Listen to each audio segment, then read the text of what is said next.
Qu'est-ce que tu observes sur cet écran? Je suis en train de remonter pour voir si à quel moment il était brisé. C'est ma grande question. Et à quel moment et comment et pourquoi? Et Marie-Pierre, est-ce que toi tu l'as en visuel sur ton écran? Alors moi, je l'ai et en fait, j'ai eu la même réaction que Marie-Noël, en fait. Je faisais un espèce de flashback, en fait, pour essayer de comprendre aussi, à quel moment, il est tombé et Tu connais déjà oui, le sujet ou c'est nouveau pour toi? Tu es neutre? non, c'est nouveau, hein, c'est nouveau. Et OK. quand tu as parlé de briser, moi je l'avais, mais Mmh. je l'avais de coup. Je l'avais pas, de briser. Tout de suite, j'ai eu, la même réaction que Marie-Noël, d'essayer de faire, une espèce de flashback pour essayer de OK. Alors on peut, si c'est plus facile, ce qui peut être aussi intéressant, c'est d'observer dans l'ordre comment il a été positionné et pourquoi. Est-ce que vous le voyez tout seul ou vous en voyez d'autres avec lui? Moi, je le vois dans un espace où il est seul. Mmh. Il est seul, mais je crois que ça s'appelle un tumulus juste à côté. Oui. Bon, le tumulus, il est arrondi, mais même je vois aussi comme une barrière de pierre, parce que là, je n'ai pas le mot menhir, qui entoure ce lieu-là. Le lieu était encerclé de pierre. Mmh. Et le grand menhir avec le tumulus. Une forme, c'est très organique en fait. L'enceinte. L'enceinte a une forme très, oui, très organique. Tu le vois là debout. Oui. Alors effectivement, à côté de lui, il y a le tumulus de Ergra et aussi ce qu'on appelle la table des marchands. Donc il y a ce grand menhir et les archéologues, les chercheurs ont trouvé dans cet alignement du menhir brisé 16 fosses de calage. Mais il n'y a qu'un menhir. Et dans cet alignement, il y a comme 16 trous, en fait, où il y aurait eu d'autres menhirs. Mais là, sur le site actuel, il est tout seul. Et en plus, il est brisé. Là, la façon dont tu le vois tout seul. Moi, je le vois tout seul pour le moment, oui. Mhm. Ce que je vois, c'est que sur le tumulus, il y avait une construction. Maintenant, c'est plat, enfin, légèrement bombé, mais avant, dessus, il y avait une construction. C'était plus haut, mais c'était une construction en bois ou quelque chose comme ça, de plus fragile. Mais il y avait quelque chose dessus. Mhm. Et les trous dont tu parles, tu les appelles comment, les trous? Les trous de Alors, il, poteau? euh, il appelle ça des fosses de calage. Fosse de calage. En fait, c'est comme des trous où il y aurait eu dedans des bases euh, de Pour menhir des qui auraient menhirs. été. Voilà, c'est ça. Marie-Pierre, est-ce que tu as des informations? alors, j'essayais donc, comme je te disais là, de faire un espèce de flashback. Alors ça me dit que lui, il fait partie vraiment des premiers qui ont été créés et c'est moi je le voyais avec d'autres menhirs Mhm. avec d'autres menhirs, toujours, reliés avec ces autres. Il y a un lien entre eux. Alors, ça me disait qu'il a été placé là, oui, par ces tout premiers hommes là, Mhm. géants là, Mhm. sont à l'origine de ça. Marie-Noël, tu as d'autres informations? Je crois que j'avais déjà vu ça avant, mais je le vois taillé. Donc il a des arêtes. Et ça ressemble à... Ah, je ne sais jamais si on dit un ou une obélisque. Enfin, obélisque. Euh, Vraiment taillé comme ça. Pas arrondi ou que sais-je. Oui. Et, et gravé. Il était gravé de haut jusqu'en bas. Pourquoi il était gravé? Chaque face était gravée différemment et c'était un langage, je ne vais pas dire comme un mode d'emploi, mais mais si pratiquement. Et il y avait comme un mode d'emploi, il y a certains autres, sur une autre face, c'était Alors j'ai le mot incantation qui vient, mais c'était un langage, n'était pas une écriture à proprement dit. C'était presque comme un langage vibratoire ou quelque chose comme ça. Parce que je vois sur une face comme des vagues et Des ondes de forme? oui, oui. Et les êtres qui vivaient là savaient déchiffrer ces formes. Je ne sais pas sur quel site, mais à l'intérieur d'un site, il y a ces formes-là aussi. Mais pas sur toutes les faces ici, hein. Peut-être à Gavrinis, aussi des formes très arrondies comme ça. Et ça se retrouvait là aussi.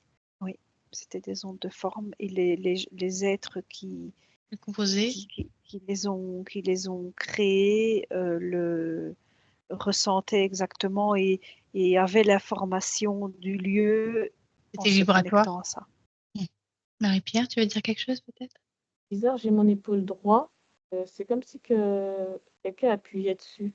C'est en rapport avec Par rapport avec... le menhir. C'est en Mhm. rapport avec le menhir. Là, comme je te dis, là, j'ai l'impression que mon épaule est plaquée sur mon siège. J'ai eu le doigt aussi qui a bougé. Et en règle générale, c'est comme, pour moi, c'est comme si que ça avait un rapport avec les directions. Pas vraiment de compréhension pour le moment, mais ça a un rapport avec le menhir. Et ça m'a parlé aussi comme de portail aussi. Mhm. Voilà, pour le moment, ça, je sens que l'épaule droit, voilà, il est scotché à ma chaise. Est-ce que c'est lumineux, ce que tu ressens? Oui, c'est C'est une lumineux. information. Ouais, C'est une information, mais je n'arrive pas là. voilà. Ok. Est-ce que tu, comme la toute première fois, est-ce que tu pourrais peut-être appeler Cédric le géant, la version géante de cette époque? Il pourrait te donner toutes les informations et t'aider à décrypter ce que tu ressens, ce que tu vois, ce que cette information veut dire. En attendant, on va demander à Marie-Noël. Tu as eu des infos de ton côté? C'est ce que Marie-Pierre vient de dire, je le ressens aussi. Ce n'est pas un lieu qui est très, très ouvert et qui se laisse facilement on ne se laisse pas imprégner. Est-ce qu'il faut C'est, demander l'autorisation? Est-ce qu'il y a un maître des lieux à qui on doit demander l'autorisation? je ne sais pas, mais là je suis en train de monter, hein. En Pas le vibration? maître, c'est pas le maître des lieux. C'est pas à eux que Ok. c'est beaucoup plus haut. Alors, à qui on a affaire? Tout ce que je vois pour le moment, c'est un rayon bleuté, comme ça, bleu mauve. C'est la seule chose qui veut bien apparaître. Là, donc il y a le géant qui arrive, Mhm. les vérifications d'usage. Et en fait, il me parle d'énergie. Il me dit c'est un lieu très énergétique.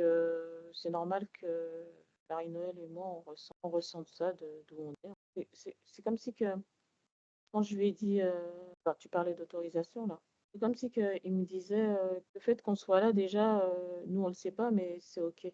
Ok.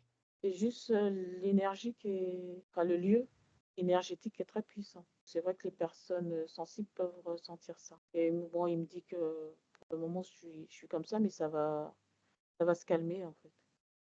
C'est une énergie tellurique qui est très puissante? Mm, mm, mm. Ou c'est autre chose que l'énergie tellurique, ce rayon? Non, non, c'est l'énergie du lieu. Après, je sais pas si C'est l'énergie du lieu. Je répète parce que ton micro coupe. ouais, c'est l'énergie du lieu. Ok. Ça va détendre et ça Comme, va, comme si il te disait qu'il fallait que tu te détendes, c'est ça? qu'il faut que je me détende et ça va partir. Ouais, je sens que ça commence à, ouais, j'ai l'impression, ouais, j'ai vraiment cette impression de, en fait, plus je monte, plus ça se calme en fait. Qu'est-ce qui se calme? Et cette sensation d'avoir l'épaule droite plaquée sur le D'accord. genou. Et ouais, et c'était quoi ça? Qu'est-ce que c'était pour te dire quoi? C'était quoi l'information que tu as à apprendre? C'est énergétiquement pour nous là, les êtres humains là, Mhm. cette chair actuelle. Ouais, c'est très très énergétique pour le corps humain. Donc quand on est sensible, on peut ressentir, peut très bien ressentir l'énergie. Et toi, l'énergie s'est présentée à toi en te montrant, te plaquant Ouais, ouais, L'épaule et le doigt qui bouge. Ok. Pour te montrer une direction, tu disais. voilà.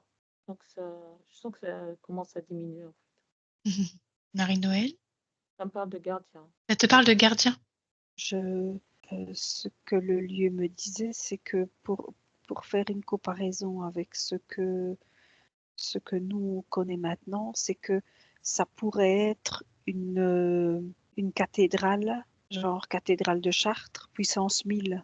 C'était donc pour toi, il y avait plusieurs, on pourrait dire ça, il y avait toute une construction. Dans ce lieu, donc c'est forcément tout ça a été enfin, créé là parce que ce lieu-là était particulier. Quand je dis ça, on pourrait dire que c'était une construction brute par rapport à une cathédrale genre Chartres ou Amiens ou que sais-je, mais c'est un peu le même principe. C'était vraiment presque le même principe de le menhir aurait été un peu comme le clocher, tu vois, pour capter les énergies telluriques et cosmiques. Mhm, Et le tumulus serait le corps de la cathédrale. mhm. Ça ressemble, j'ai la même chose, enfin j'ai ça qui est en surimpression sur le lieu, une énorme cathédrale à ce lieu, à cet endroit-là. Mais Alors, à cette mode-là, quoi. à cette quoi? Je dis à cette mode-là, à cette manière de construire de cette époque-là. Est-ce que tu pourrais avoir l'information de pourquoi ça a été construit? Contrairement à ce que je voyais sur les menhirs, les autres sites ou quoi, là, des gens venaient. Et comment ce sont des géants qui les ont construits, mais il y avait aussi des êtres de notre taille actuelle qui faisaient aussi vivre le lieu. Mhm. Et des gens plus petits aussi que nous. On voit différentes tailles d'êtres. C'était que des terrestres sur le plan de la Terre? Non, pas uniquement, j'en vois qui sont, on va dire, humanoïdes, mais qui ne sont pas terrestre. Ça circule dans cet endroit-là. Ça circule beaucoup. C'est un lieu de passage? Ouais, vas-y Marie-Pierre, tu lèves la main. Vas-y. Ce que me dit là, et ce que je ressens, c'est comme si que la cathédrale là, qui a été construite, à cet endroit-là, il y a un fort champ magnétique sur Terre. Et en construisant la cathédrale, c'est comme si qu'il y avait, elle prenait toute cette énergie. Elle capte toute cette énergie. C'est comme si elle redistribuait en fait. Et les gens qui allaient là, c'est vraiment, c'est des gens qui venaient comme s'abreuver en fait. Se servir, Ouais, régénérer. ouais, voilà. C'est vraiment sous la terre là. C'est très très fort énergétiquement quoi. Et c'est pour ça qu'ils ont créé la cathédrale à cet endroit-là. Et le but premier de cette création, c'est pour Oui, recevoir et redistribuer l'énergie tellurique que tu ressens, c'est ça? oui, voilà, c'est capter l'énergie. C'est comme si Et que cette énergie-là, elle est très puissante, hein, je la ressens. Limite, les gens qui venaient dans cette cathédrale, en fait, bon, j'exagère, mais c'est comme si ils en ressortaient plus intelligents. C'est comme si qu'ils a, venir chercher de la connaissance peut-être? ouais, voilà, c'est comme si que cette énergie-là, c'est pas une énergie qu'on pourrait avoir comme une énergie intelligente. Organique, comme disait Marie-Noël. Voilà, c'est ça. Est-ce que c'est le lieu qui est comme ça ou est-ce que c'est le fait d'avoir planté, d'avoir érigé cette cathédrale, est-ce que c'est leur construction qui a rendu ce lieu plus hautement haut vibratoire? Non, non, ils ont vu le lieu comme ça. En fait, ils ont détecté l'énergie qu'il y avait à cet endroit-là de base. Qui est naturel. Voilà, qui est naturel. Vraiment tellurique parce que mon doigt là qui bougeait, généralement c'est sous terre. Tu sais, c'est comme les sourciers là qui recherchent l'eau là, tu vois. Et là, il y a comme un courant d'énergie, mais vraiment très très puissant, mais très voilà, organique. Et c'est pour ça qu'ils ont créé la cathédrale à cet endroit précis, pour profiter justement de cette énergie-là. Alors, pourquoi ils avaient besoin de mettre une cathédrale pour en profiter? Pour C'est des canaliser gens. ces énergies-là. Pour les faire remonter parce qu'ils étaient plus profonds dans la terre ou? pour servir d'antenne et pour le redistribuer. Oui. Comme c'est organique, ils l'utilisent en fait. Enfin, moi je dirais que c'est un livre de connaissances en fait. C'est une énergie organique qui leur permet d'avoir des connaissances. Oui, et pour ça, ils devaient organiser le lieu pour que cette connaissance-là soit accessible. Mm. S'ils avaient laissé le lieu brut, la connaissance n'aurait pas pu être, Exploiter. oui, et comprise nécessairement par, je veux dire, le plus grand nombre, entre guillemets. Donc tu vois différentes civilisations qui venaient là pour prendre des informations, pour prendre des connaissances. Mhm.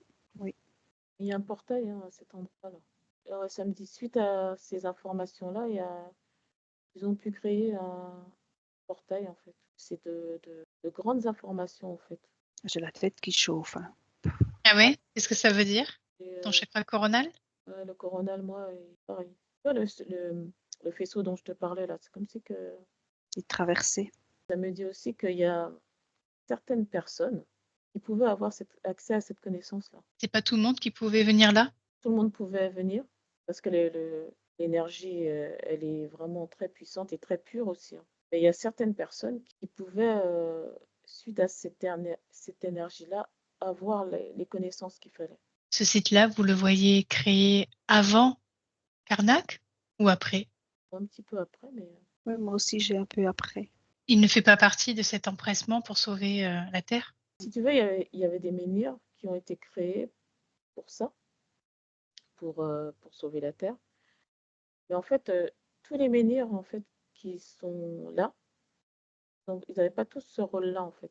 C'est comme Mhm. si qu'ils étaient parvenus, on va dire, à ce qu'ils voulaient pour protéger la Terre, mais qu'il y a d'autres civilisations qui, eux, ont créé les menhirs pour d'autres raisons. Le lieu dont on parle là, c'est une autre raison. Et la raison, c'est vraiment euh, Pour exploiter l'énergie tellurique. l'énergie et comme je te parle de portail, c'est comme si que ces connaissances-là leur ont permis de créer des portails, Ok. entre autres. Et oui. Entre autres. Et si je reprends mes notes et que je lis les questions que les gens se posent d'aujourd'hui, donc c'est pour créer ces menhirs, pour créer le tumulus et la table des marchands, ils ont extrait dans des carrières qui sont un petit peu plus loin du site. Et c'est vrai que les gens, la grande question que se posent beaucoup de personnes, c'est de savoir comment ils s'y sont pris pour aller extraire cette, comment dire, cette roche qui s'appelle d'orthonièse. Je dis mal, bande d'orthonièse. Donc tout le monde se demande comment ils ont fait pour l'extraire et d'arriver à les transporter et pour arriver jusqu'à cette presqu'île de Locmariaker. Est-ce que vous auriez la visualisation de savoir comment ils ont procédé? Moi, ce que je vois, c'est comme si qu'ils avaient cette capacité de faire léviter. La pierre ne Alors, ne pesait rien. c'est toutes les informations qu'ils ont pu avoir leur permettaient justement voilà, de faire léviter les pierres aussi lourdes qu'elles peuvent paraître dans cette densité-là. À cette époque, c'était pas encore ça, quoi. Pour eux, c'est comme s'ils transportaient de la frigolite, tu vois. Ou un décor de théâtre, ça ne pesait rien. Ils pouvaient changer vraiment la densité de la pierre. Hmm. Comment est-ce qu'on pourrait prouver ça aujourd'hui? On n'a plus la technologie, donc Et l'homme est trop dense, enfin, la Terre, là, elle est trop dense. Donc, Et aujourd'hui, il y a des chercheurs qui en leur répondent ça. Donc en fait, c'est impossible de le prouver. Il n'y a aucune formule mathématique ou quoi que ce soit. non, moi, ça me parle de son. C'est comme si, tu sais, dans la cathédrale, là, les connaissances dont je parlais, il y a comme certains sons, en fait, que eux pouvaient faire à l'époque, qui pouvaient permettre la lévitation, en fait, pouvaient leur Une permettre fréquence. de tenir des pierres aussi grosses, hein, telles qu'elles sont là, Et pourquoi cette roche-là en particulier, cette carrière-là, cette bande d'orthonièse, est-ce que... pour l'énergie, déjà. elle disait que cette pierre ou alors une partie de la pierre qui est très magnétique, vraiment amplifiée aussi enfin qui peut connecter aux énergies telluriques et cosmiques. Mhm. Et qui peut faire résonance encore plus Oui. amplifiée, comme tu dis. Mhm. rapport à d'autres roches. Ouais, ça me parle de comme pureté de cette pierre. Est-ce qu'il y a des informations importantes à savoir là, à partir de maintenant, avant de dérouler le film et d'aller jusqu'à sa chute, pour de savoir pourquoi elle s'est brisée? Là maintenant, si tu demandes à ton gérant Marie-Pierre et si toi Marie-Noël sur ton écran, est-ce qu'il y a quelque chose d'important là maintenant à sortir comme information ou est-ce qu'on a tout dit? Ce lieu permettait vraiment un très très grand rayonnement que pour ceux qui étaient dans ce périmètre-là, mais aussi dans toute la région. C'était un lieu qui rayonnait très très très. Comme disait Marie-Pierre, je ne sais pas trop comment ils ont fait, mais ils ont reconnecté aussi une partie des menhirs qui étaient déjà en place à ce lieu-là. Quand je prends de la hauteur par rapport à la terre, je vois qu'en fait, ce lieu-là permettait d'animer différents lieux qui étaient alignés sur ce point-là. Tu vois, par rapport à la terre, tu as comme des méridiens. Mhm. Ce point-là était sur un méridien et il permettait d'éclairer, d'animer d'autres points ou de relier d'autres points qui étaient sur le même méridien.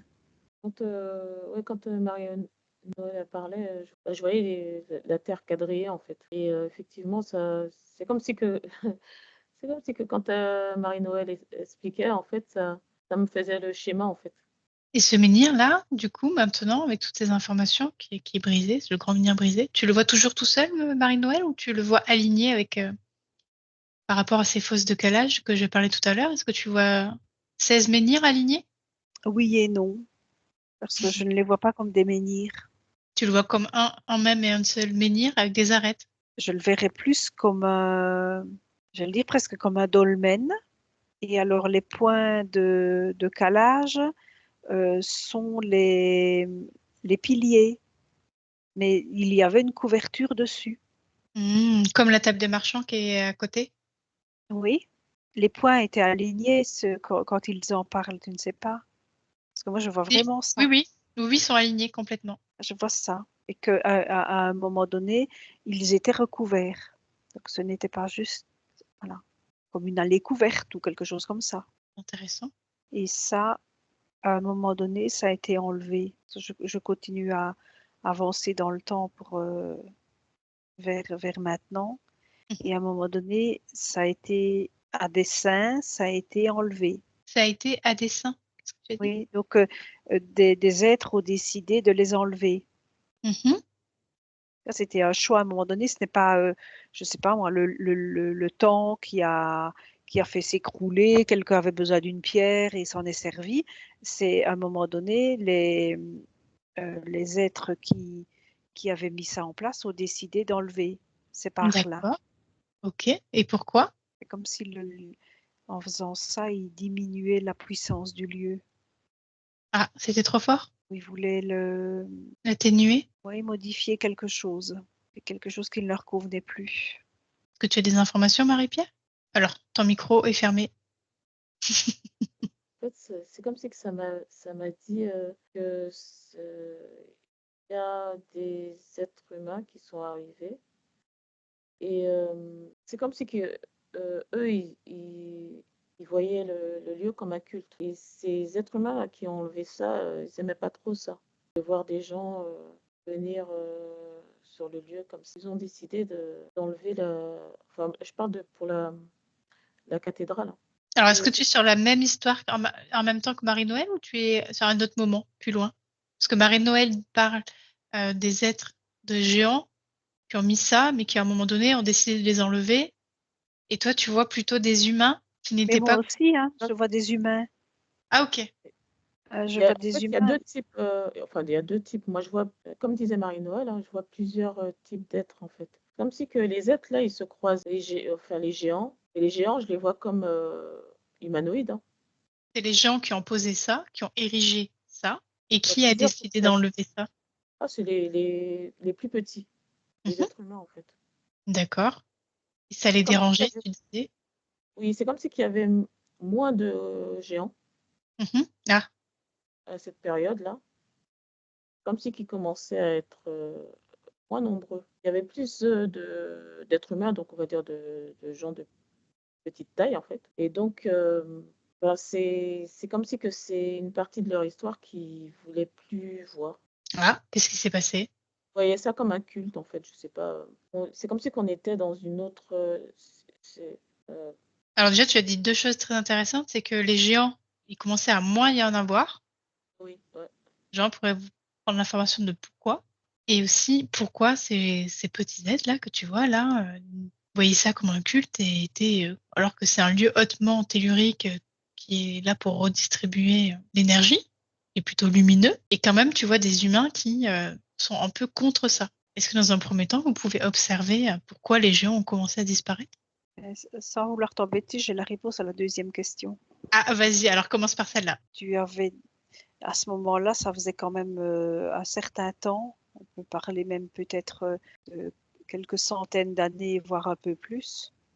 Et il y a déjà des informations qui étaient perdues. Et donc, les connaissances de ceux qui ont construit ce lieu n'étaient déjà plus aussi vivaces chez chez les autres êtres humains. Il y avait déjà eu des pertes d'informations. Et donc, le lieu était moins les êtres, en fait, le lieu était toujours aussi énergétique, mais les êtres ne le ressentaient plus de cette manière-là, vu leur perte de connaissance déjà. Et donc, ils ont enlevé des choses qu'ils estimaient plus nécessaires, mais en fait, c'est parce qu'ils ne savaient plus les utiliser de la même manière.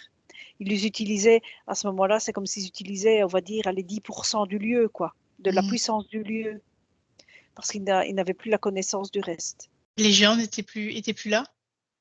Et c'est exactement ce que ça me disait. Il n'y avait plus personne pour traduire les ondes de forme De moins en moins. et pourquoi? Concernant les géants, là, moi j'ai quelque chose d'assez triste en fait. Comme il y avait de plus en plus d'êtres humains, donc ben, ils étaient obligés de se cacher. En fait. Et c'est comme si qu'il y avait une traque en fait entre. C'est comme si que les humains, ils étaient plus violents, plus virulents en fait. Chant.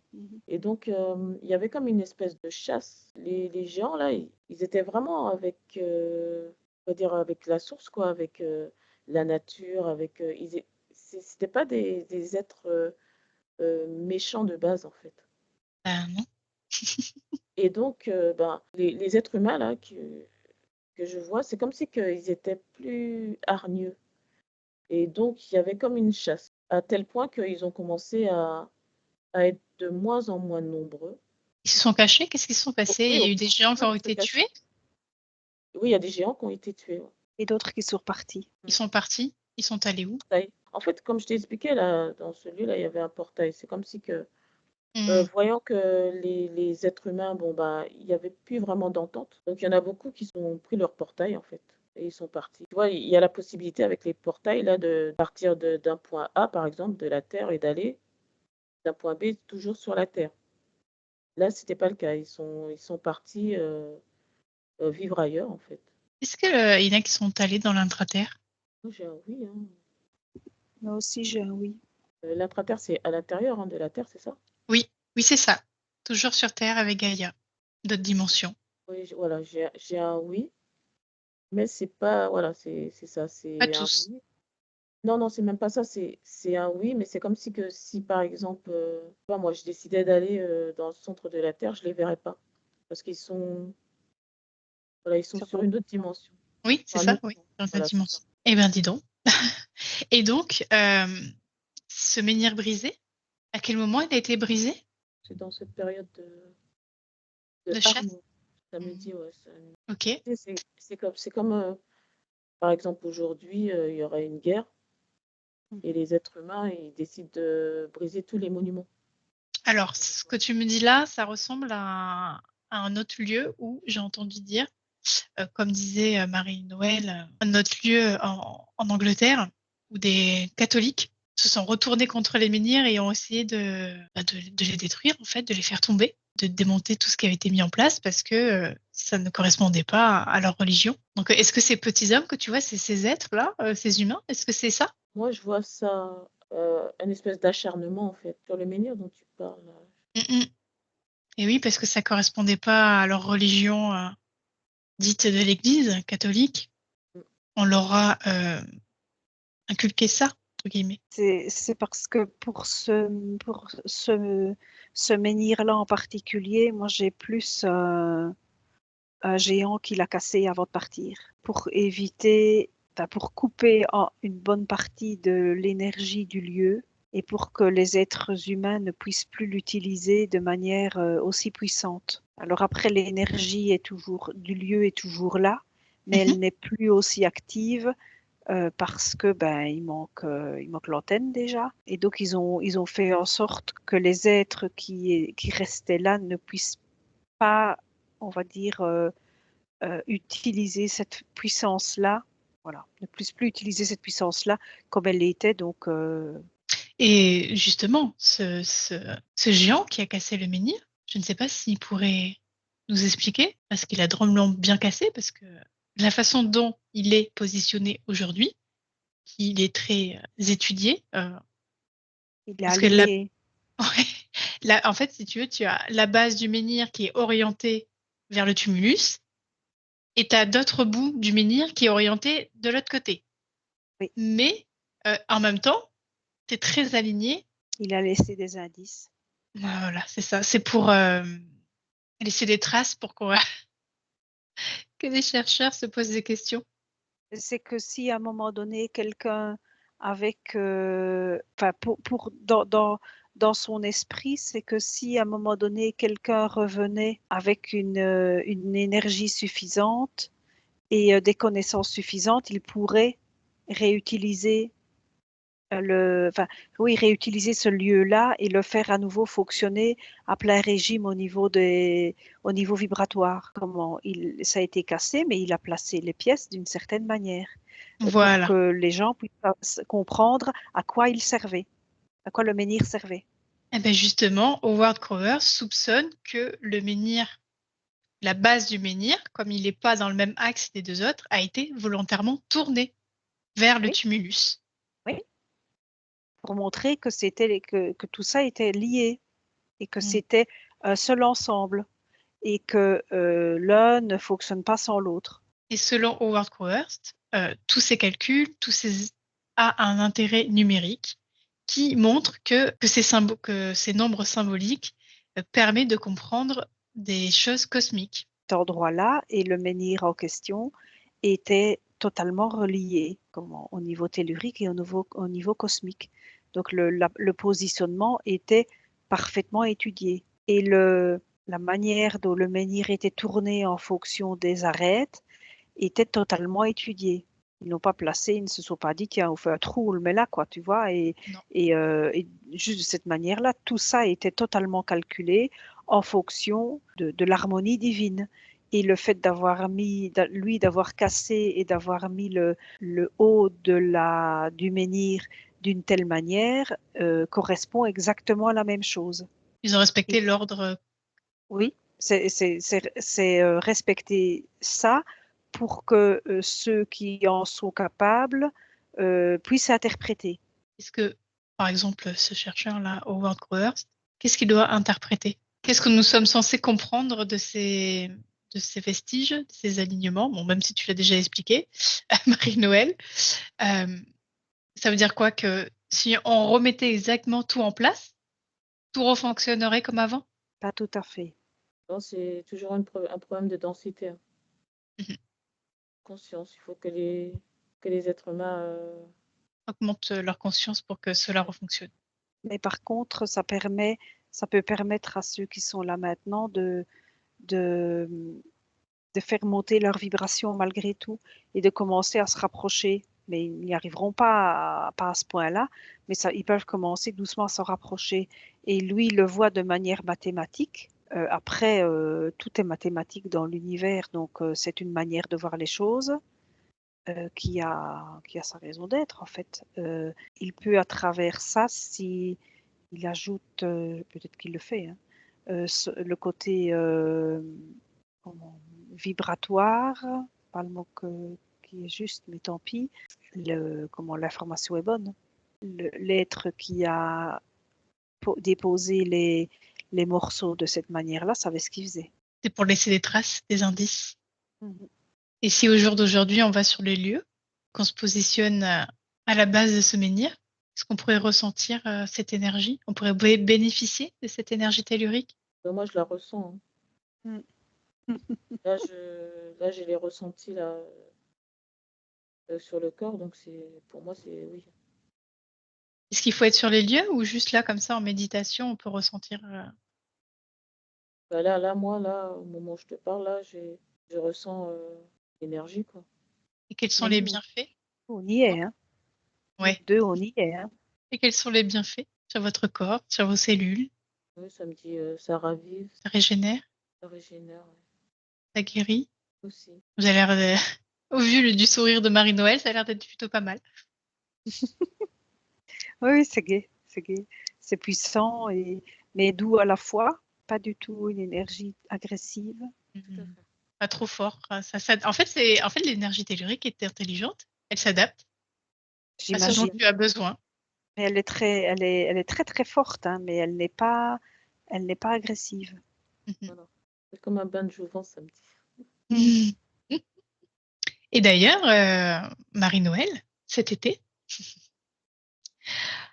euh, on pourra constater que la Lune sera à sa hauteur maximale et donc au solstice d'été, elle délivrera cette relation, comment dire, de base originelle, d'alignement, tu sais, entre la Lune Mhm, et le menhir, l'ombre en fait que délivre la Lune sur le menhir, mhm. donne aussi des indications liées à cette géométrie qu'on connaît sacrée, quoi. Oui, je vois En fait, par rapport à la Lune et à la Lune maximale et minimale, les points. Tout à l'heure, au tout début, je vais le dire comme ça, au tout début, je le voyais aussi, je voyais aussi le menhir comme un cadran, tu sais, on va dire, il n'était pas solaire, il était lunaire, quoi, quelque chose Mhm. comme ça. Aussi, avec même certaines indications qui n'apparaissent plus maintenant, qui ont disparu dans ce lieu-là. Remarquez, là qui était plus, comment ça, c'était plus temporel. Tu vois, vraiment sur quelques années, voilà, pour marquer un peu un rythme. Mais c'était accessoire. Mhm. C'était, ça, ça servait à ça aussi, mais ça, c'était une autre fonction, si tu veux, une petite fonction Mhm. pour s'y retrouver dans le temps et pour marquer des moments comme ça euh, enfin, une deuxième Et- fonction. Ces moments-là étaient des moments plus intenses, quoi, si tu veux, tu vois. Donc Mhm. donc ça marquait je ne sais pas, comme Noël ici, quoi, tous les 25 décembre, où c'est, voilà, et ben là, ça faisait partie du calendrier, que Mhm. des points étaient marqués, où il y avait des célébrations plus importantes, parce que c'était des alignements célestes particuliers. Il n'y avait pas que la Lune. Il faudrait s'intéresser aussi à d'autres planètes. Enfin, oui, mais ce n'était pas. Ça permettait tu vois, je ne sais pas comment expliquer, mais de créer le calendrier, tu vois, de marquer des moments comme ça. Et ça avait du sens. Et le truc principal, c'était le lieu et la puissance. Et tout le reste a été installé pour marquer des moments où il y avait des énergies encore plus fortes. Et donc à manifester. Je ne sais pas si je me fais bien comprendre. Tu es très clair. Oui, oui, ce que dit Marie-Noël, c'est ça, c'est à certaines périodes, en fait. Tu avais des périodes qui étaient très, très marquées, en fait. Les gens suivaient en fonction de ça, de ce... Je vois comme un espèce de faisceau. Et t'as des périodes qui étaient très marquées. Et pour clôturer cette enquête, je ne sais pas si tout a été dit ou s'il y aurait une dernière information importante à délivrer par rapport à cette histoire qui pourrait aider certains chercheurs.